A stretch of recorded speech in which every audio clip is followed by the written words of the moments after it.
Hello, welcome to Talking Rubbish, a weekly podcast delving deep into the world of recycling and discussing the truth behind snappy headlines and one-sided stories. In this episode, we will explore whether plastic recycling is in crisis, are water filters rubbish or not, and I have a question about what we should do with metal yoghurt lids. I'm James Piper, author of The Rubbish Book, and I'm joined by Robbie Staniforth, my far from rubbish friend. Good morning, Robbie. Morning, James. How you doing? Yeah, very good, thank you. We're both back from holiday. I know, yeah, both sunned ourselves in the southwest of the UK.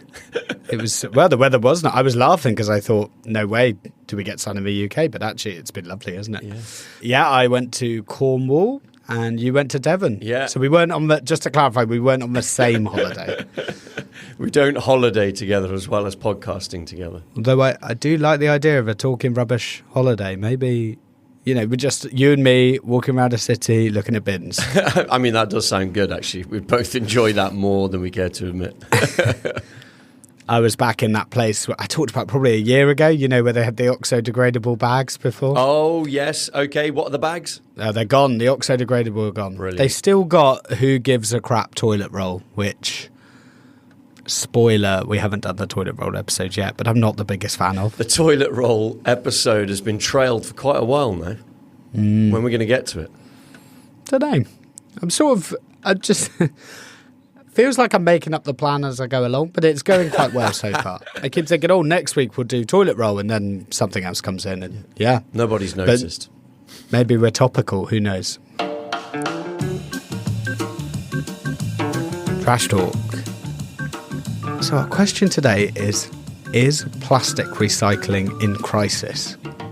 Which is quite depressing. I feel like we've done quite a few depressing episodes recently. Sorry, everyone. Is this the end for X? Is Y in crisis? Microplastics in glass bottle, illegal packaging, sachets... But, we always seem to make it. Maybe we'll make this funny too, but I think it is harder. This is going to be tough to make funny. I think it is harder. And the reason we're talking about this is because there has recently been a bit of a spate of plastic recyclers closing. So just to go through some of the key headlines, on the 4th of November 2024, we talked about this at the time, Viridor closed their £100 million Avonmouth site after just 2 years of operations, which was 80,000 tonne capacity. On the 31st of July 2025, Biffa closed its £7 million Sunderland plant after 4 years, which was 39,000 tonnes of capacity. And on the 1st of August, just a day after the Biffa plant, Viridor closed its £12.5 million Rochester site after 10 years, which was 75,000 tonnes. We talked a little bit about this, I think, in Rubbish News, the Viridor one. But just to combine it all together, that is nearly 200,000 tonnes of UK recycling that has just disappeared. Yeah, when you put it all together like that, the answer seems to be quite straightforward to the exam question, doesn't it? It does seem like a bit of a crisis. Definitely. And it's not just the UK. So on the 8th of August 2025, Veolia announced they were closing the Bernburg plant in Germany, which was 70,000 tonnes. So I agree, Robbie. I think this is a disaster. Genuinely a disaster. 200,000 tonnes of UK recycling gone. Just to put this in perspective, in the world, over 400 million tonnes of plastic is created each year. And in the UK, we do about 2.5 million tonnes a year as packaging, just in the UK. So about 10% of our plastic use that was getting recycled has been closed in the last couple of months. So 200,000 tonnes compared to 2.5 million. But because we export about 50% of our plastic recycling, this is actually about 20% of our UK capacity disappearing in the last few months. Absolutely crazy when you put it in perspective like that. And where is the plastic going to go, really, is going to be the question, isn't it? Yeah, and I guess for me the question is, why are plastic recyclers shutting down at the very moment we need them most? We've got EPR coming on, we've got DRS, we've got this legislation that should, in theory, increase recycling. What is making these plastic recyclers shut down and not hold on until that legislation comes in? Now, there is so much we could talk about here. I've sort of distilled it down into 3 areas that I think are probably the most important. So those 3 areas that we want to talk about today are money, which is always the most important when we talk about recycling, regulation, and brand commitment. So those are the 3 areas I think that are worth us focusing on. If we start with money, I think we just have to remind people, we've talked about it so much on this podcast, but I do think people forget. Recycling is an economic activity. Recyclers need to make money. It is a profit-driven method of dealing with our waste. Yeah, and I think lots of people think because recycling is good for the planet, so to speak, the average person thinks that this is just can be funded through public taxes. It's an activity that the government just funds all the way through the whole process, the total cost of waste management. And likewise, that there will be charities involved in doing the right thing for recycling, etc. But those are quite niche activities that not-for-profits and charities get involved in. The vast majority, as you say, is people are recycling stuff because it is a profitable business venture. Yeah, although I guess this is changing a little bit with EPR because that is consumers paying for recycling to happen. Again, you can go back over our EPR episodes if you want to know more about that. What we also have to remember alongside making money is that recycling is a global activity. We are importing material either as a product and packaging or as a raw material. And so we're not just saying, okay, all our stuff's managed in the UK, all our recycling happens here, all our manufacturing happens here. So what will happen when you're dealing with any global activity is things will shift to cheaper labour countries, things will shift to countries where the economics stack up better, and then we are more likely to import it. So again, the reason you might see UK recyclers close down is because they're not competitive with a cheaper market. Yeah, and when it comes to things like recycled content, the demand has increased massively over the last few years because of the plastic packaging tax. We'll get to that in a second. But really, it's driven up the demand for food-grade recycled plastic in the UK, whether that be imported as a raw material or whether it be packaging being imported with recycled content contained in it already. Plastic has a different problem to the other materials. So if we think about aluminium, which we talked about in episode 56, because aluminium is so hard to get out of the ground and process, there's so many stages to that processing compared to just melting aluminium that you've already got. It is cheaper to recycle aluminium than it is to get its raw material.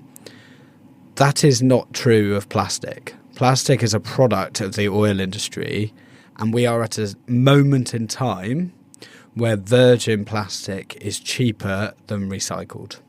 And this is what's causing the biggest issue in the market.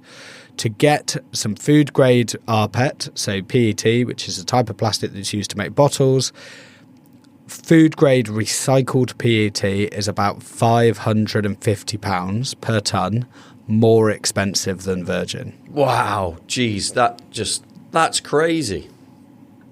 And then when you layer in the plastic packaging tax, if you don't use recycled content, the plastic packaging tax is £223.69. So it is cheaper for a brand to say, I'm going to put a plastic bottle on the market completely made out of virgin plastic and pay the tax. That is cheaper than putting a product on the market that's got recycled PET in it. Okay, so we're starting to get a picture now of why recycling plants might be closing.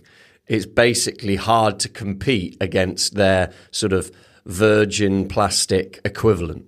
And all these policies that are going on aren't quite addressing the balance so that the economics stack up. Yeah, the financials just are not working. And this is not always the case. Sometimes rPET is cheaper than virgin, and then you see, what you'll notice is when rPET's cheaper than virgin, you'll suddenly see lots of news articles from brands saying, oh, we're moving to more recycled content, and they'll be very excited about it.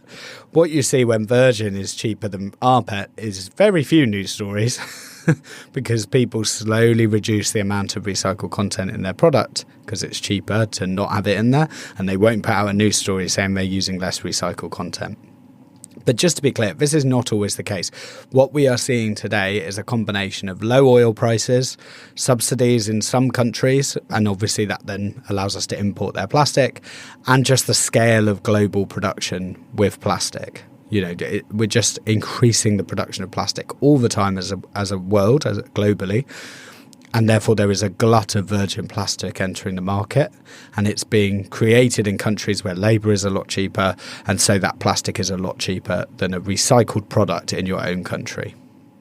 So that sort of summarises the money thing. The main thing to remember on money is right now, recycled plastic is more expensive than virgin plastic. When we talk about regulation, so the second of the three things that I think are having a big impact, we've mentioned the plastic packaging tax. So that came in on the 1st of April 2022. It started at £200 a tonne, so has risen £23 in the 3 years it's been active to £223.69. And as I've said, it is not keeping up with market dynamics. And when we compare it to the EU, so the UK has this tax. And just to be clear how this tax works, you will pay the tax if you use less than 30% recycled content. So if you make a bottle and you have less than 30% recycled content in it, you will pay £223.69 for that product per tonne. In the EU, they have gone for a mandatory 25% recycled content in PET bottles.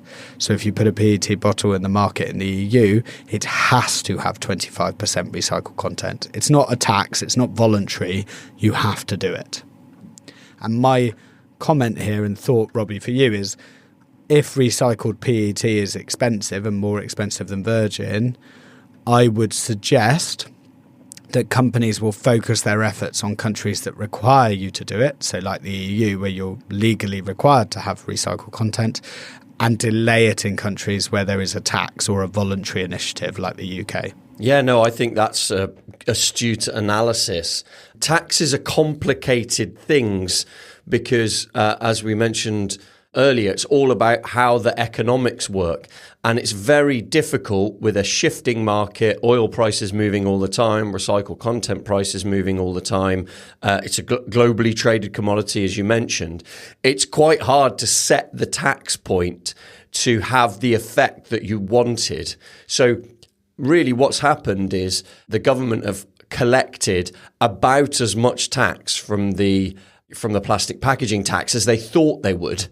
So what they're doing is they're not pushing harder on it so that they collect less tax, ergo there is more recycled content going into packaging.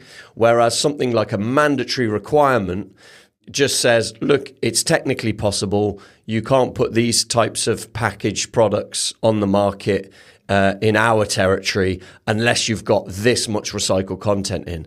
So there's a whole host of applications where that's really difficult and tricky, such as food contact applications for soft plastics and things. But for many, many plastics, it's actually very straightforward in terms of how you get recycled content into the product itself. It's just that they're quite simply, the regulation isn't enforcing it, and certainly the economics aren't stacking up. I guess one of the challenges with all this legislative stuff is enforcement, and this is continually a problem. If people aren't enforcing these pieces of legislation, then companies will get away with things as long as they can, and then when they start seeing enforcement happening, they'll make changes. And certainly I think in the UK we need to do a separate episode on the plastic packaging tax, but you are seeing a lot of material come into the country that says, oh, I've got 30% recycled content, that really the burden of proof is not being met, in my opinion, that 30% recycled content is genuine. They're just getting a certificate that said it has from another country, and people are relying on that. Equally, the EU is not currently enforcing the 25% mandatory recycled content. So some brands are waiting for enforcement before making changes, and we just need to bear that in mind, because a lot of these recyclers have gone into these investments and building their recycling plants saying, hey, we're going to have all these amazing pieces of legislation that force people to recycle more. But if they're not enforced, then brands won't make the change. And I think that's the big issue with enforcement, is that chain of custody. again, it goes back to the fact that this is global.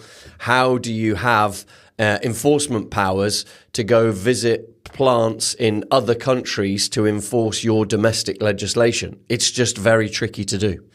And I suppose when we look to other policy measures, such as extended producer responsibility that we've talked about many times, and deposit return schemes for beverage containers, there's been massive delays in the UK over the last several years. It was way back in 2018 that DEFRA, the UK government, declared their intention to change the system.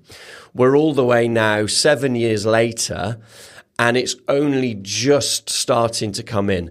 It was originally planned for 2022, 2023. Then they realised that wasn't possible. They delayed it a further year. They realised that wasn't possible. So they just brought in some reporting, but not any of the actual monetary flows that would support recycling, especially plastics recyclers. And now it's coming in for this year, and the first invoices will be sent in the next few months. And finally, there will be money in the system. The problem is that a lot of that money will just go to maintaining the status quo that currently is from taxes, council tax, etc. And so it's not actually necessarily in the first year or two going to make a sudden huge impact on UK recyclers. And it's worth mentioning on the deposit return scheme side that actually it's about collection. The whole system is around collection. The recycling, they hope, will take care of itself because you'll have such a good source of recycled material. But that doesn't necessarily mean that material will stay in the UK. It might well be exported.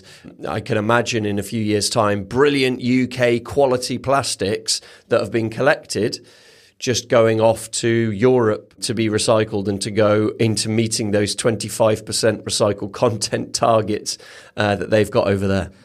There is one other thing that supports the recycling industry, and that is the PRN value. And if you want background to PRNs and how they work, listen to episode 8, which I think is called Who's Really Paying for Your Recycling. Essentially, they are a subsidy paid by brands to recyclers. And the clue's in the title, packaging recovery note. And now it's a packaging recycling note. Only recycling counts. So how the PRM works is you get a brand who says, I put 1,000 tons of glass onto the market, and then someone goes to a recycler and says, can you recycle 1,000 tons of glass? And they generate a certificate to say they recycled 1,000 tons of glass, and then the brand pays for that. So it's just a subsidy type system. But there is a key flaw in the PRN system that is talked about a lot, because in the UK, the way you calculate whether you recycled something is on what you actually recycled. So these plants that have shut down when they were generating PRNs, it would have been, if they'd taken 1,000 tons in and some of it was contaminated or some of it wasn't what they were looking for, or they had some material losses through the process, and that 1,000 tons turned into 800 tons, they might only be able to generate a certificate that says 800 tons. When you export, and this is oversimplifying it, but when you export, you're basically doing it on the waste that you exported. So you would get more. I'm not going to say all the PRNs because that's not really how it works, but you certainly get more evidence if you export compared to if you're in the UK. So the same 1,000 tons of waste might generate 800 tons of PRNs in the UK because of contamination and losses, and it might generate 900 tons of PRNs in the export because it's calculated differently. So we are in a very strange situation where exporters have a massive advantage. If they are shipping similar material, they will be able to make more money from it, which is a very, very unusual flaw in our system. Yeah, and particularly because, as you say, 50% domestic, 50% being shipped abroad, that kind of means that it's a big thing exporting plastic, and therefore it amplifies the issue because there isn't enough domestic reprocessing capacity to mean that there's a sort of buoyant and big UK market. And now there's, 200,000 tonnes less in the UK following those closures over the last few months. Yeah, now I get a little bit frustrated with this because I, for years, have tried to give UK recyclers a premium for those PRNs. I've had many conversations with UK recyclers where I said, look, I'll give you more. But they like playing the game. Recyclers like playing the PRN game and making as much money as they possibly can. And I have often struggled to get kind of a premium pricing because they're treating it more like a stock and share where they're like, no, I'll just sell it when the market's at its peak.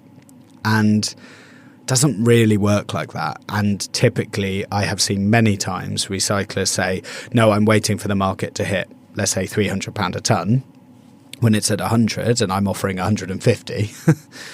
So market's at 100, I'm offering 150. They're saying I'll sell it all when it gets to 300. They're just playing the game like everyone else. And the market never goes above 100 for the year. And so you end up with this, okay, I'll buy it on the last day for 100 because that's its value now and you just lost £50 a tonne. So I do think, again, hypothetically, this is all really simple stuff to talk about. It's like, oh, well, why don't they just get a premium? Trust me, recyclers also like to play the game and hold on to their evidence until the price is where they want it to be and then find it doesn't ever get to that price. And quite often they've got a big investment that they're trying to pay down or a loan that they're trying to pay off to have built the plant in the first place. So they're trying to pay it off as quickly as possible, and that involves this, should we call it, higher appetite for risk than maybe I would have. I remember talking to a recycler. PRM price was at £400 a tonne, and they were building their recycling plant. So just if you haven't listened to episode 8, the PRM price fluctuates, right? We're sort of indicating that with what we're saying, but it does fluctuate. The price was at a historic high of £400 a tonne. They were building an investment case for their recycling plant, and they said, yeah, we've put £400 a tonne into our 10-year plan. And I'm there going, well, it's been £400 for 4 days. And it's never been £400 before. And you've now built that into a 10-year plan.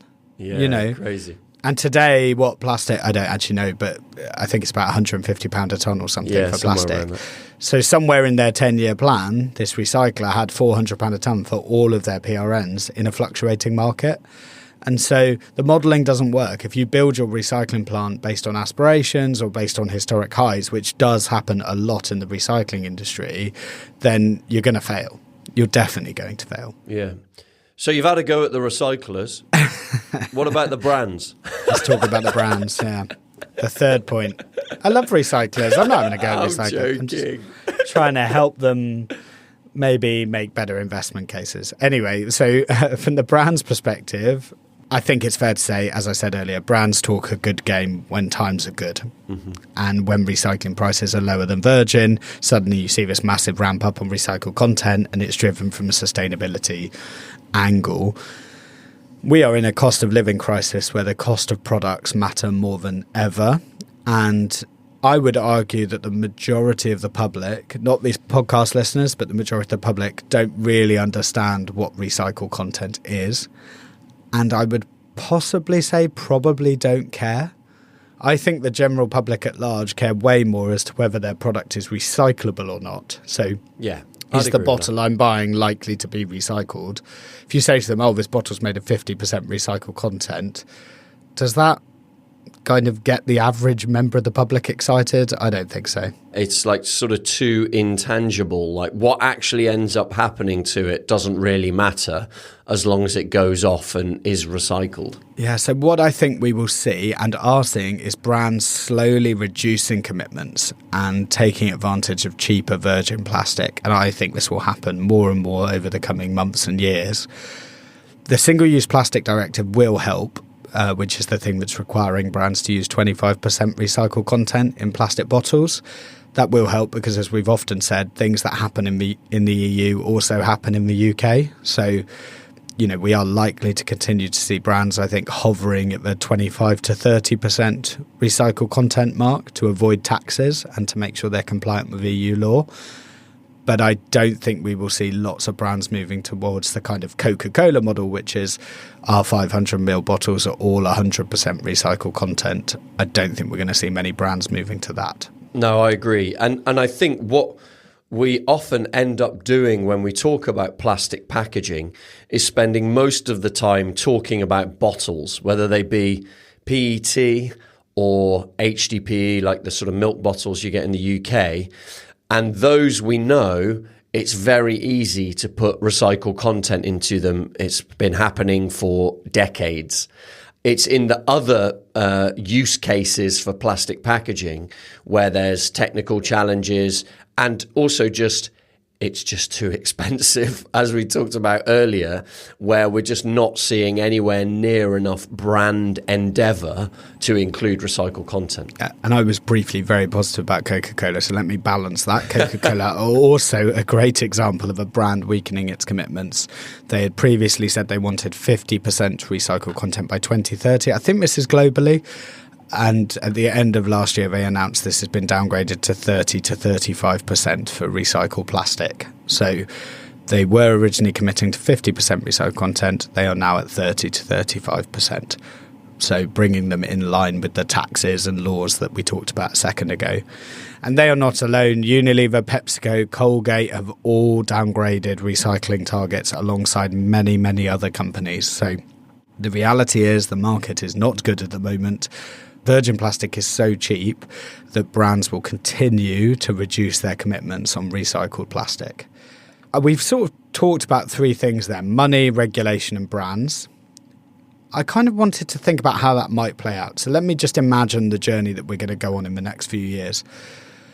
Cheap virgin plastic is currently flooding the market. So from all over the world, virgin plastic is entering the UK and other countries and flooding the market, and it's cheap. Just to put it in perspective, I think it's about like £1,000, something like that per tonne, and then recycled is about £1,600 a tonne, something like that. So just if you're wondering what plastic is worth for recycled rPET versus virgin PET, that's the sort of price difference. I mean, it changes all the time, so don't hold me to those numbers. So cheap virgin plastic flooding the market means that plastic recycling is suddenly not economical, which causes recyclers to close. And this is where we are now. What happens then? Well, the brands suddenly don't have access to recycled content or true recycled content, provable recycled content, because they're getting it from places that maybe don't have the same rules and regs as the UK or the EU. So now we have the NGOs and anti-plastic organisations saying, and crucially they can prove, that recycling doesn't work. What does this do? This destroys consumer confidence and trust, and consumers stop recycling because they go, hey, there's no point. This isn't getting recycled. So that means recycled content would then disappear from our packaging, other than where it legally needs to be, like the EU. And all brands just start using the minimum recycled content. Because brands are now using the minimum recycled content, because people are saying recycling isn't happening, brands start moving away from plastic and move to other materials like aluminium and glass. And the companies producing virgin plastic suddenly sell less plastic. And I think this is a cycle that we are about to go through where the market is destroying itself. These virgin plastic guys who are trying to sell as much as they possibly can are slowly destroying the plastic market. Okay, so you can see a future. It's fairly dystopian, some of that, James, by the way, where actually it doesn't benefit the virgin plastic. It actually ruins their marketplace because other materials jump in, like aluminium, glass, and of course paper too. You know. I think so, because consumers aren't going to believe that the recycling of plastic is actually happening. And I guess this sounds good, right? Less plastic. Lots of people might listen to this podcast and say, oh, that's great. That's exactly what I want to happen. But as we've said on many occasions, we need to be careful here, because what is more likely is less plastic production in countries that have stringent checks, more likely to be imports and exports of plastics to countries that don't have the ability to control that plastic, that are taking in too much waste and not producing it in the correct way. So we end up with more and more health stories, more and more disasters. So my view is there will be less real recycling happening and less proper production of plastic, not necessarily a change in quantity, just it will move to other countries. And what, in my opinion, as I've said before, and I will say again, the UK needs to process all its waste to a final form, so to take it to pellets for plastic and then send it off for remanufacture. I can imagine this world where we have enough facilities in the UK to deal with our 2.5 million tonnes of plastic packaging and turn it all into pellets and send it off for remanufacture. That could be really good, because then we could prove everything happens and we're increasing its value before it leaves our shores, which reduces the chance of it ending up in the ocean, reduces the risk of spillages, reduces it going to countries that aren't going to turn it back into something because you've already pelletized it. So for me, this is the key to solving the plastic recycling crisis. It's for us to step up and convert more of our plastic waste in this country. It's not all dystopian. There are also some green shoots. In July 2025, Veolia announced a 70 million investment into a new plant in Shrewsbury that could handle 80,000 tonnes a year. So things are coming back, but it is a bit of a crisis moment, I think, in terms of losing that 200,000 tonnes. Yeah, no, I agree. And that, 80,000 tonnes offsetting against the 200, you have to wonder at how the Veolia business case was put together. That's quite close to where I grew up and went to college, Shrewsbury. So I was very excited to see that announcement. I think it's worth just reading out a bit of Viridor's statement from when they closed the Avonmouth plant, just to check we have covered off everything they've mentioned. So I'll just read this directly. Viridor UK's mechanical recycling operations have been negatively impacted by persistently and increasingly challenging market conditions and the absence of planned legislation to increase rates of plastic recycling in the UK. Policies announced and planned under the previous government to increase UK recycling, as set out in the 2018 Resources and Waste Strategy, have been repeatedly delayed and have not to date been implemented. The global virgin polymer market is suffering from overcapacity due to significant growth in production in lower-cost markets outside Europe, leading to significantly reduced demand and prices for recycled plastic. At the same time, imported recycled plastics from low-cost countries has increasingly flowed into Europe, displacing domestic supply. Feels like we've covered all that off. Yeah, that is pretty bleak, but seemingly true from what we observe too. So to summarise, I guess we should ask the question, what would we do if we were in charge? So I've just noted down some things that I think are quite important here. I think the UK should move to a minimum recycled content position, not a tax. I think we should say, look, rather than a tax at 30%, everything should have a minimum of 25% recycled content. That would stimulate recycling and make sure it happened, because it was mandatory and there'd be fines and prosecutions if you didn't hit that. I think we should drive forward with market supporting regulation like DRS, EPR, simpler recycling. Do not delay these pieces of legislation. If you're listening to this from the government, get them in place, because we are losing recyclers rapidly because there is not confidence in the system. To be honest, if I was in charge, and we often say it's good I'm not in charge, I think I would subsidise the recycling industry, or in my bolder imagination, I guess, bring it under public ownership. Why should recycling packaging be subject to market conditions? It should be a requirement of all packaging on the market to have a second life. I think we should be, and I think we talked about this with Sabra's episode, I think we should be putting regulation in place and funding to make sure that our packaging can be reused or recycled. And we should stop this kind of linear economy, single-use packaging. I don't think it's needed. And so I would be supporting that rather than going, oh, the market's working against it, so recycling's not happening anymore. And we touched on it, banning the export of waste that isn't pelletized. I guess the question is, what can we do as consumers? Because those are all kind of big, bold, if I was in charge of the government kind of thing. I think there's two things I would do as a consumer, just to wrap this up. I try and support brands that use high recycled content. And what I'm looking for here is greater than 30%. So I'm looking for bags that are made of 100% recycled plastic. If I'm using coffee pods, which I don't anymore, but if I did, the aluminium Nespresso pods contain 80% recycled aluminium. So you're looking for things that are higher than 30%, because that means that they are going above and beyond what the taxes require. If someone is using 30%, it's because they are seeing it as a tax exercise rather than a sustainability exercise. If they're going above that, if they've got 40, 50, 60%, they are doing that because they want to do the right thing. So look for companies that use high recycled content. and also look for organisations committed to UK recycling. So if I just take like soft plastic recycling as an example, which we talked about a lot, I always take mine back to a co-op because I know that co-op have a partnership with J-Plas, and therefore it is more likely that that soft plastic is going to be recycled in the UK. So you can make decisions about where you take your recycling or where you buy from to support UK recycling.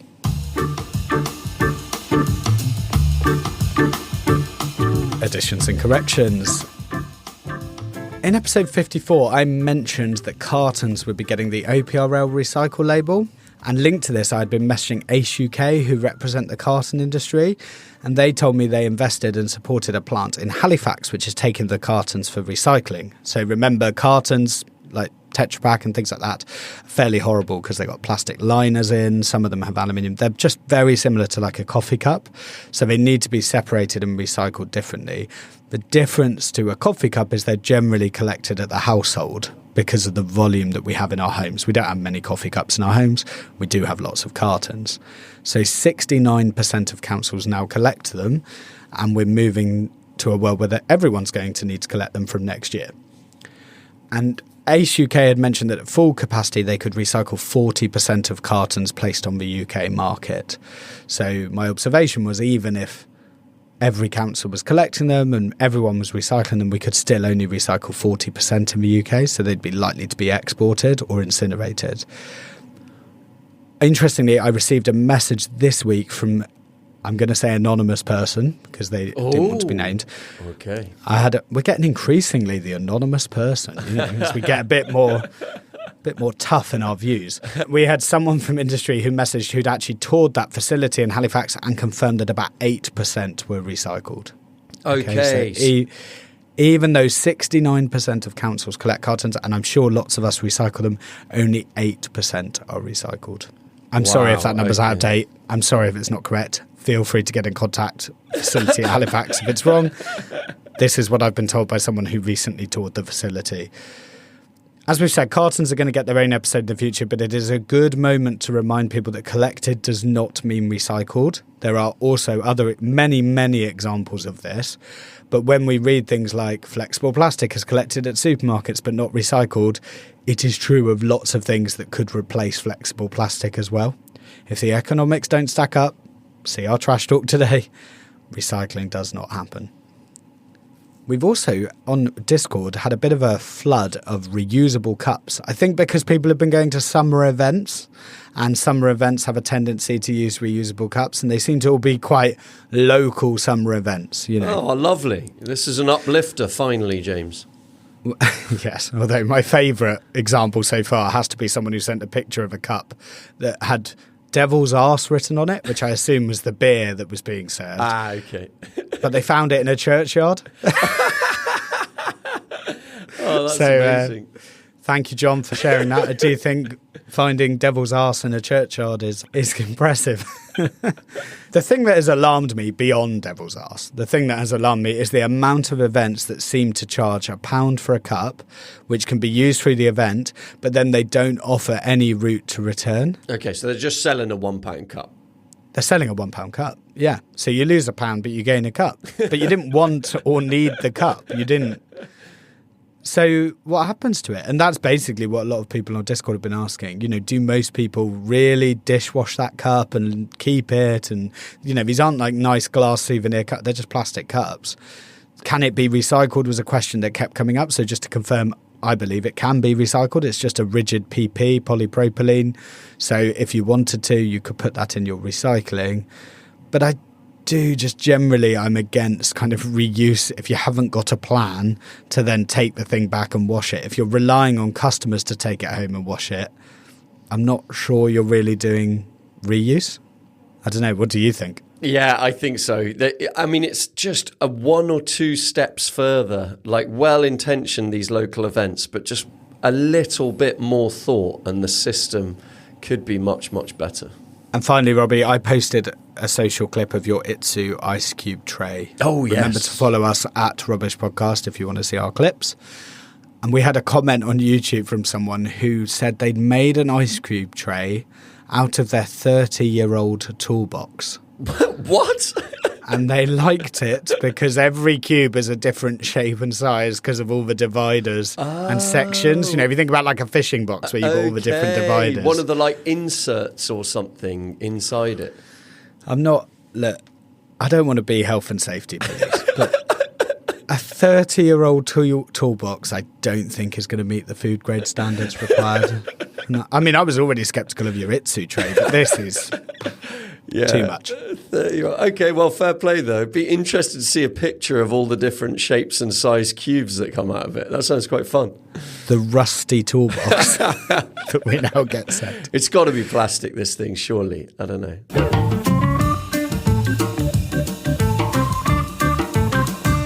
As always, we'd like to take a moment to thank our sponsor, EcoSurety, who are on a mission to rid the world of unnecessary packaging. They help brands navigate the tricky world of extended producer responsibility, but that is not all. They also collaborate on some incredible recycling projects and consumer awareness campaigns for those tough-to-recycle materials. If you're an organisation looking to make smarter packaging choices, check them out at ecosurety.com. And please don't forget to tell your friends about Talking Rubbish and review us. If you leave us a review, you might end up as Robbie's Review of the Week. Yeah, and this week my review comes from Rebecca. Just straightforward, easy name to pronounce. So I'm very happy about that, Rebecca. Thank you. It's a 5-star review, and the strapline is, "It's Thursday. Hello. On holiday, only keeping track of which day of the week it is, so I know when a new episode of Talking Rubbish has dropped. Great podcast, guys. Keep up the great work." That's so good. People are tracking their days of the week just so that they can listen to this. Thank you so much, Rebecca. Rebecca's actually from Belgium. Oh, okay. The review came from Belgium, did it? Yeah, she's added another... Yeah, and I don't think that's because she was on holiday from Belgium. I think she is Belgian. Okay. I don't know where she was on holiday. Yeah. So that adds another country to our review list. I think that's the 10th country that we've had a review from. Okay, so what percentage is that? How many countries are listening? It's 15... No, hang on. I can't work it out. Why are you making me do this early in the morning? It's 6.3%, Robbie. 6.3%. We have 159 countries listening, so really? Just 149 to go. 159. Okay, fine. We've only got 10 so far. Come on, you other 149. Leave us a review. Great. And you can follow us at Rubbish Podcast across all socials. You can email talkingrubbishpodcast@gmail.com, or you can WhatsApp us. Also join our Discord. It's the easiest way to engage with us and listeners of the show. The link to all those things is in our show notes, as there's a link to our petition, which is about banning the word compostable on dog poo bags, which can't be composted. So please take a second to go and sign it.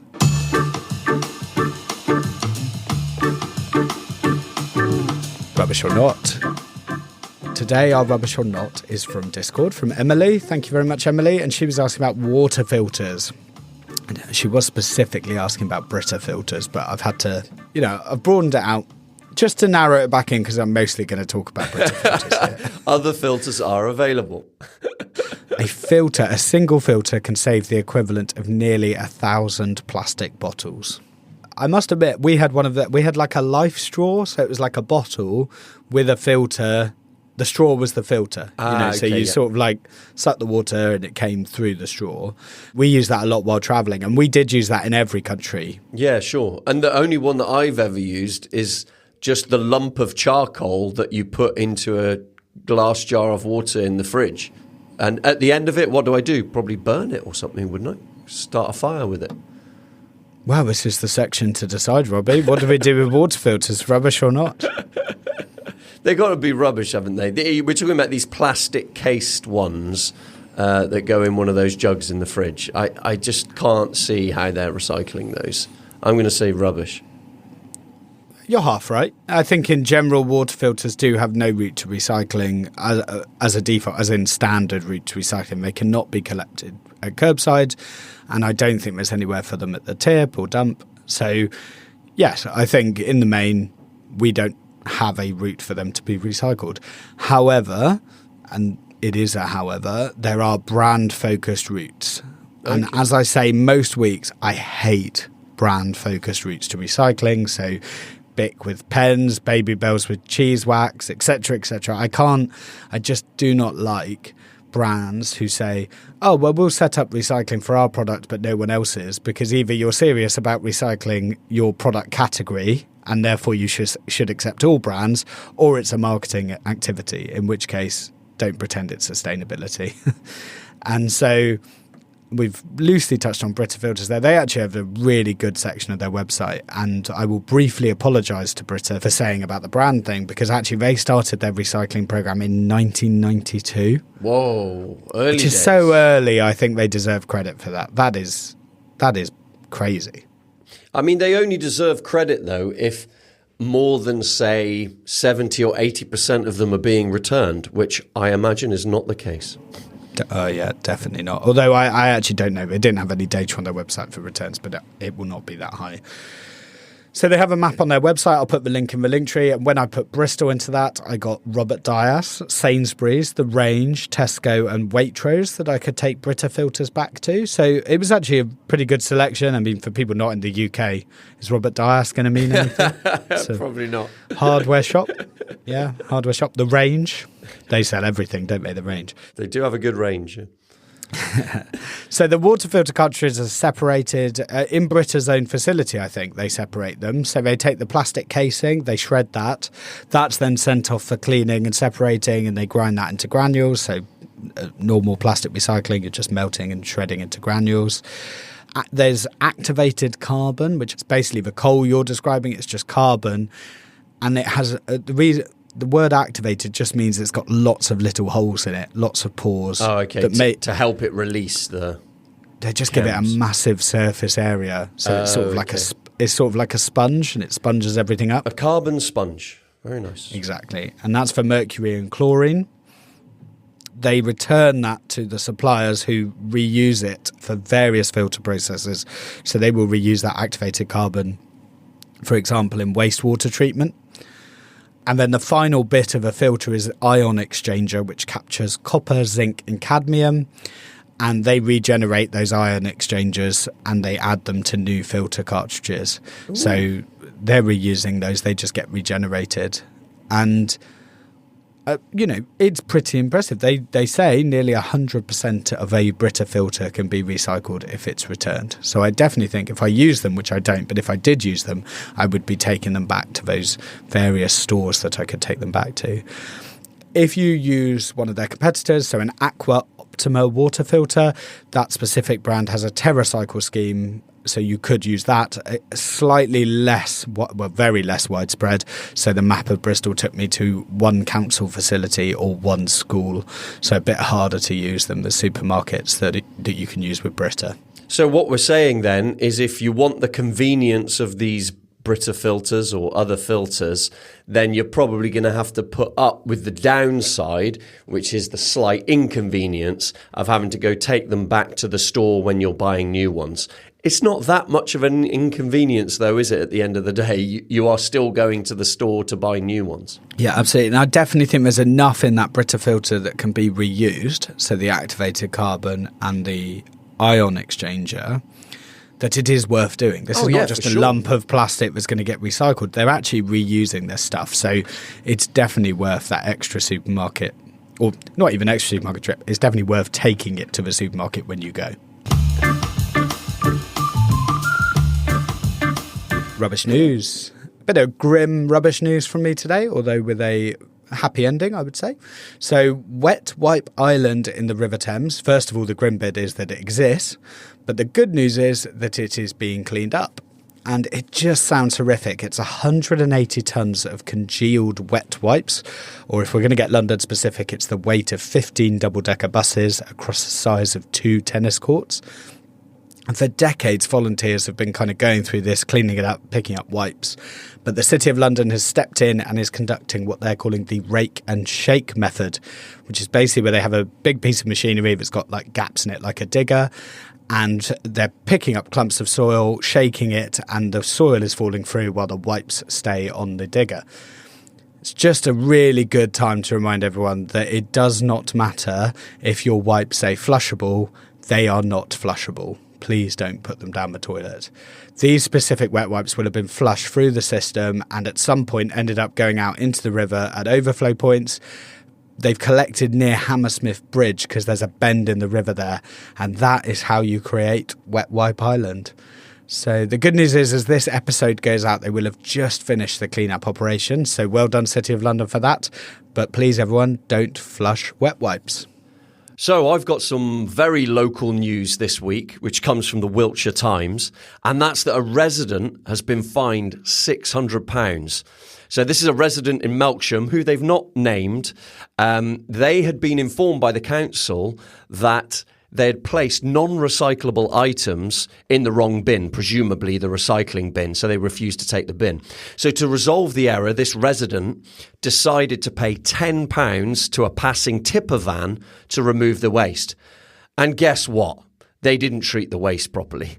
These rubbish bags were found later dumped in a hedge less than half a mile away from the house. And this is like a sage reminder that you can be fined if someone else dumps your waste. It's your waste. It's your responsibility to make sure that they have a waste carrier's license. So this poor resident has learnt a valuable lesson, a £600 lesson, I may add, that really if you're trying to get someone to take away your waste, you need to make sure they're doing the right thing with it.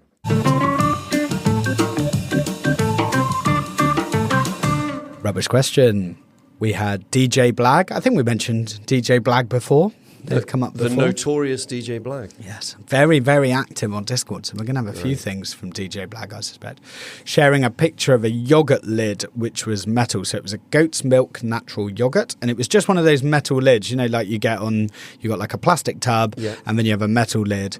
And I think we mentioned this very picture in episode 56 when we were talking about aluminium. So first up, they were wondering what to do with it. Same advice we give any foil, scrunch it up with other aluminium foil, make it into a ball bigger than a tennis ball. That's always our advice with foil, just make it bigger than a tennis ball. However, I didn't want to leave it there because, Robbie, you mentioned the print might make things a bit more complicated in episode 56, and this was a specific question from DJ Blag. What will happen to the printed colours in the recycling process? So on one side of this metal lid is basically a metal unprinted. That's the bit that is on the food contact. And on the other side, how would I describe it? There's a picture of a goat and St. Helens Farm.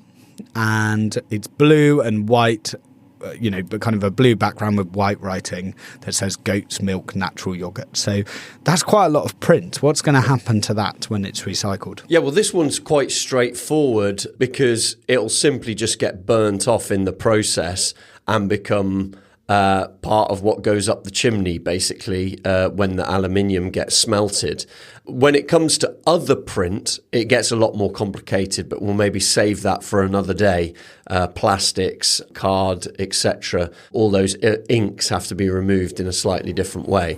But for an aluminium foil lid, it'll just get burnt as part of the process. So hopefully that answers your question, DJ Blag. Residual Rubbish, the final part of the show where we talk about something that has made us feel like an emoji. And seeing as we've both been on holiday, I've noticed that we've both got holiday-related residual rubbish. Holidays in the air. Yeah, so as I mentioned earlier, I was in Cornwall last week for a very short holiday, and one of our group visited a shop called Uneeka. Uneeka. New one on me. And their tagline, I really like their tagline, it was a lifestyle made fair. So they sell basically ethical lifestyle products for the house. And we were out in town. We were obviously on holiday. My friend who was making the purchase did not have a carrier bag with them. Wrong shop not to have a carrier bag. Though, was it? Because they provided a carrier bag and it was a newspaper bag. What? Okay. It was a literally newspaper, like lots and lots of different editions of newspaper folded together with some adhesive. That's my downside, the adhesive. Okay, yeah. We'll talk about that in a second. Yeah. Bit of adhesive with some string handles. So I dug through the bag and managed to find a newspaper written in English, a small page written in English that was the Times of India, I think, which said it was the biggest English-speaking newspaper in India. And that was dated the end of 2022. So I believe this bag was made in December 2022. It comes from a place called the India Shop, which supports an organisation that was started in 2004. And according to the bag, because it had a little note on the bag to say where it had come from, this organisation has been created by grown-up street children. So children who lived on the streets, they've grown up and set up this organisation. And they have a mission to help children living on the streets. So they've so far helped 50 children with counselling, education, food and shelter. And they also create employment for 60 families who make the bags over in India. It's amazing. It's really, really good. I had a look on their website. They sell each bag for about 60p. It can get a bit cheaper if you buy volume. So they're not cheap, but obviously you know that you're supporting other families. And it was surprisingly strong. Like really strong. So I will reuse this bag many, many times. It's way stronger than a normal paper bag because it's loads of layers of newspaper. So I was really impressed with it. Their website showed one that had Sudoku on it. I wasn't lucky enough to get any puzzles on mine. But yeah, would I recycle this? I think I would. I'm going to reuse it for a bit because it's really strong, but then I'd take the string off and recycle the newspaper. A bit of adhesive in it, but I don't think it's going to cause any issues, so I'll put that in my paper bin. Very, very cool. Well, very cool. New one on me. Well, mine also comes from holiday. So I was, as we clarified at the beginning, on a separate holiday from James, in a shepherd's hut in Devon. And it had one of those very cool wood-fired hot tubs. It was brilliant, like in a secluded location with a really epic view from this hot tub. And such a lovely place that I'm not going to publicly call out this small little company because of the problems with lighting this wood-fired hot tub. So it said in the instructions, don't use paper because the ash can be a problem, like the ash sort of gets everywhere in the heating chamber and stuff. So they supplied firelighters, but it wasn't those natural firelighters, made of the sort of look sort of like wire wool, but with wood or whatever. It was a bit of solid white fuel wrapped in plastic. I don't know, maybe these things are really common, but it's basically a sachet linked back to what we've been talking about in recent weeks with some fuel inside it. And it just felt wrong to light plastic. And it got me thinking, lots of plastic is incinerated, frankly, because much of it can't be recycled for the various reasons we talked about earlier on this episode. But it just felt strange. And why do you reckon that is, James? I thought maybe the smell or something. Why is it weird to light plastic? It is weird to light plastic. I agree with you.